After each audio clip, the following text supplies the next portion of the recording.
Docteur Romain Bossis, bonjour. Merci d'avoir accepté notre invitation. Je rappelle que vous êtes le secrétaire du syndicat MG85.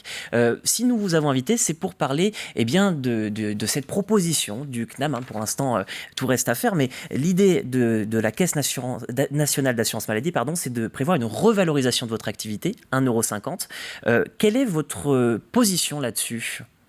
Alors tout d'abord, il faut expliquer que cette revalorisation dont vous parlez, elle s'inscrit après les échecs des négociations entre l'assurance maladie et les représentants des médecins libéraux. Et donc c'est ce fameux règlement arbitral qui fixe ces évolutions tarifaires qui seront appliquées à l'automne prochain. À savoir d'ailleurs que donc, pour l'instant, il n'y a pas eu d'augmentation depuis 2017. En fait, les tarifs sont gelés depuis 2016, donc quasiment une dizaine d'années que les tarifs sont gelés. Et donc, ce règlement arbitral intervient pour faire la transition entre, on l'espère, des futures négociations qui arriveront rapidement. Dans l'idée, qu'est-ce que vous aimeriez, puisque je présume que cette augmentation, c'est un premier pas, mais est-ce qu'il vous convient ? Alors là, on nous a prévu 1,50 € d'augmentation pour chaque consultation à partir de l'automne prochain. Il y a également d'autres dispositifs. Il y a une aide un petit peu allégée sur l'embauche d'assistants médicaux. Il y a également des choses autour de la première consultation d'accueil d'un nouveau patient. Il y a également une petite hausse du forfait patientèle que touchent les médecins en fonction du nombre de patients qui suivent. Mais finalement, ce règlement arbitral, il n'est pas à la hauteur des enjeux. Il n'est pas à la hauteur des enjeux pour améliorer l'accès aux soins de la population. Et puis, il n'est pas à la hauteur des enjeux pour augmenter réellement l'attractivité du métier de médecin généraliste traitant. Donc là, on passe à 26,50 €, on était jusqu'à 25 € avant. Par contre, il y avait parmi les positions, 28,30 €. Ça vous aurait paru être un minimum acceptable ou il aurait fallu aller encore un peu plus loin ? En fait, il faut bien se rendre compte que les médecins généralistes, ils sont comme n'importe quel chef d'entreprise, ils ont des dépenses qui augmentent. Depuis 2016, on a énormément de charges qui ont augmenté dans nos cabinets. On a le salaire des secrétaires qui augmente, et tant mieux pour elles avec l'inflation. Il y a les charges d'eau, d'électricité, d'informatique, tout un tas de charges qui font que nos dépenses sont contraintes. Et donc, 26,50 €, 1,50 €, c'est moins de la moitié par rapport à l'inflation depuis 2016. Donc, c'est absolument pas à la hauteur. On est dans de l'austérité budgétaire pure et simple pour la santé aujourd'hui. Mais est-ce que vous pouvez comprendre aussi que c'est peut-être difficile pour certains acteurs de mettre un peu plus la main à la poche ? Peut-être que pour eux, il y a certaines limites, en fait, tout simplement. Bien sûr, les dépenses sont contraintes, mais quel est l'objectif ? Est-ce que l'objectif, c'est d'avoir un réel choc d'attractivité pour faire en sorte qu'il y ait des jeunes médecins qui s'installent sur le terrain, pour éviter aussi que les anciens partent plus précocement à la retraite ? Donc pour ça, il faut des moyens. Il faut des moyens financiers, des moyens humains. En ville comme à l'hôpital, on ne peut pas faire de santé sans avoir les moyens pour prendre en charge nos patients. Dans ce règlement arbitral, il n'y a aucune mesure concrète pour favoriser l'installation des jeunes médecins. Il y a une revalorisation, vous l'avez dit, de la consultation de 1,50 € qui est en deçà de 50% de l'inflation. Et puis surtout, il y a une absence de revalorisation pour les consultations complexes. On a des patients de plus en plus âgés, de plus en plus malades, qui prennent énormément de temps, et on a besoin de temps avec nos patients pour les prendre en soin correctement. Oui, puis il y a parfois des copathologies qui font que ça devient plus compliqué de trouver les bons diagnostics, et donc il faut du temps. Par contre, ce qui pose cette question aussi, vous avez évoqué à l'instant le fait que il faut valoriser et trouver des solutions pour installer les jeunes médecins, surtout en milieu ruraux. Quelles sont-elles, ces solutions ? Alors c'est vrai qu'il y a le fameux serpent de mer de la coercition pour obliger les médecins à s'installer. Il faut bien se rendre compte qu'aujourd'hui, alors le zonage va paraître prochainement pour la Vendée, on a une seule commune qui n'est pas sous-dotée. Donc ça veut dire que l'intégralité du territoire est un désert médical.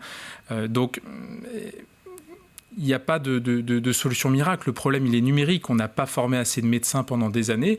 Et aujourd'hui, il faut plutôt aider ceux qui sont sur le terrain auprès des patients pour les aider à prendre en soin plus de patients et dans des bonnes conditions de sécurité.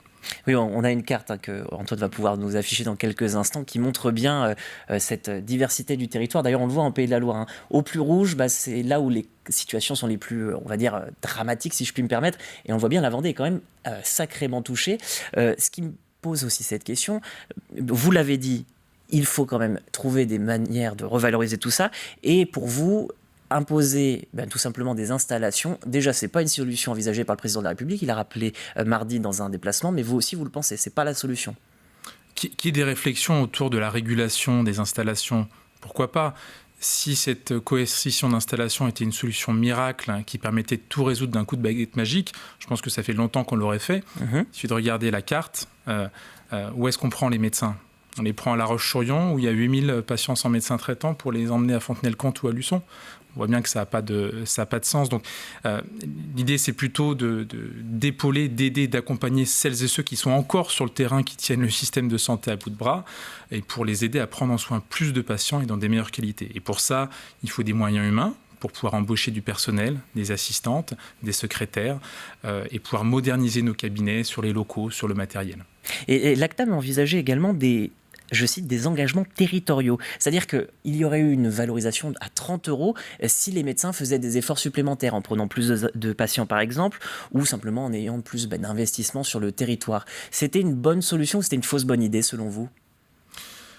Le problème, c'est qu'on veut mettre de la contrainte sur des médecins qui sont déjà au bout du rouleau sur le terrain, et on conditionnait l'augmentation pour la caler sur l'inflation avec des contraintes supplémentaires. Alors que ce qu'on demandait, c'était simplement que dans un premier temps, il y ait au minimum une revalorisation à hauteur de l'inflation pour éviter de mettre en difficulté une partie des cabinets médicaux qui font face, et je le disais tout à l'heure, à une explosion des charges, et notamment des charges d'énergie et de matériel. Il y a aussi donc des solutions qui sont envisagées, parce qu'en attendant, il faut travailler sur le terrain, parce que c'est vrai que c'est compliqué pour certaines populations. On l'a vu d'ailleurs dans notre journaux de ce matin, dans les éditions, on parlait par exemple du centre hospitalier de Luçon, de celui de Fontenay-le-Comte, où la situation est un petit peu tendue en ce moment. Et il y a donc cette solution proposée, les SAS, les services d'accès aux soins. Quelle est pour l'instant la solution qui serait envisagée ? C'est de trouver des moyens de donner des médecins à des personnes qui n'en ont pas temporairement, c'est ça ? Alors, le service d'accès aux soins, c'est un nouvel acronyme national, mais qui finalement reprend ce qui a été mis en place depuis quelques mois en Vendée, qui est en gros la gestion des soins non programmés, c'est-à-dire un patient qui se retrouve confronté à un problème médical aigu et qui n'a pas de médecin traitant ou qui est de passage dans notre département pour des raisons touristiques. Comment est-ce qu'on fait en sorte qu'il puisse être pris en soin ? Et donc c'est ce fameux 15 ou 116 117 que les patients peuvent composer s'ils sont dans cette situation, pour qu'on puisse les orienter vers un médecin. Mais ça ne résout pas le problème de fond qui est celui du suivi des patients sans médecin traitant. On voyait tout à l'heure sur votre carte avec des territoires où 15 ou 20% de la population n'a pas de médecin traitant. Et on est dans un système de santé où le médecin généraliste est la clé de voûte du système et le premier recours en cas de problème de santé. Donc, ce qui est important, c'est que les patients aient un médecin généraliste traitant pour qu'ils puissent avoir un suivi au long cours et une prise en charge dans leur globalité. Une autre solution qui a été envisagée par le président de la République, il en a parlé en octobre, ça a été évoqué très brièvement mardi dernier, donc lors de son déplacement, ce serait d'essayer de retenir les médecins qui souhaitent partir en retraite. Alors on le sait, ce métier, c'est un métier quand même, certains le disent, un sacerdoce, mais on a quand même le droit à une retraite quand on le décide, non ? Monsieur Macron peut faire tous les appels qu'il souhaite. Il y a un moment donné, ce qu'on attend sur le terrain, ce sont des actes. Moi, je ne sais pas quel système de santé veut le président de la République. J'ai ma petite idée sur la question.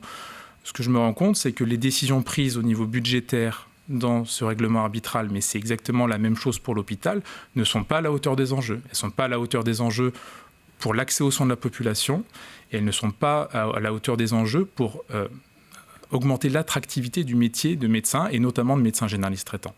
Eh bien, merci beaucoup en tout cas d'avoir accepté notre invitation et d'avoir répondu à nos questions.